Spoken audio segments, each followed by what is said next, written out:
পানিতে ডুবে যাওয়ার বিপদ থেকে, আগুনে পুড়ে যাওয়ার বিপদ থেকে মুক্তি লাভের দোয়া। আল্লাহুম্মা ইন্নী আউযু বিকা মিনাল হাদমি ওয়া আউযু বিকা মিনাত তারাদ্দি ওয়া আউযু বিকা মিনাল গরকি ওয়াল হারকি ওয়াল হারামি ওয়া আউযু বিকা আইয়াতাখাব্বাতানি আশ-শাইতানু ইনদাল মাউত। এর বাংলা অর্থ হচ্ছে, হে আল্লাহ, আমি আপনার আশ্রয় চাই ধ্বংসের মাধ্যমে মৃত্যু থেকে। আমি আপনার কাছে আশ্রয় চাই উঁচু স্থান থেকে পড়ে যাওয়া মৃত্যু থেকে, ডুবে গিয়ে মারা যাওয়া থেকে, আগুনে পড়ে মারা যাওয়া থেকে, বার্ধক্যে উপনীত হয়ে দুর্বল হওয়ার পরে মৃত্যু থেকে। আর আমি আপনার আশ্রয় চাই যেন মৃত্যুর সময় শয়তান আমাকে বিভ্রান্ত করতে না পারে।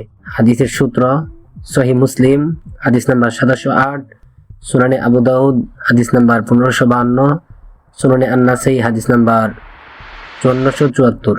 বিপদ, ভয়, আতঙ্কের সময় পড়ার দোয়া। হাসবুনাল্লাহু ওয়া নি'মাল ওয়াকিল।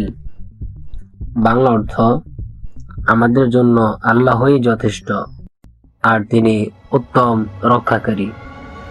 হাদিসের সূত্র সহিহ বুখারী হাদিস নাম্বার 45 ও 63।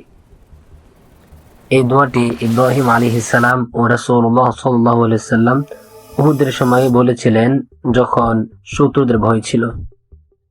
ভয়ের সময় রাসূল সাল্লাল্লাহু আলাইহি ওয়াসাল্লামের শিক্ষা দেওয়া দোয়া।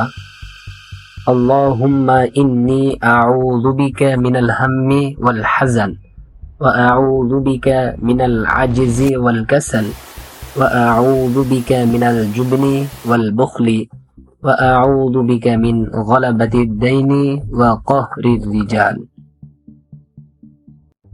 বাংলা অর্থ হচ্ছে, হে আল্লাহ, আমি আপনার আশ্রয় চাই চিন্তা ও দুশ্চিন্তা থেকে, অক্ষমতা ও অলসতা থেকে, কাপুরুষতা ও কৃপণতা থেকে, ঋণের ভার এবং মানুষের কর্তৃত্ব থেকে। হাদিসের সূত্র সহিহ বুখারী হাদিস নাম্বার 1893, সহিহ মুসলিম হাদিস নাম্বার 706। লা ইলাহা ইল্লা আনতা সুবহানাকা ইন্নী কুনতু মিনাজ জালিমিন পড়তে পারেন 70,000 বা 1,25,000 বার পড়তে পারেন।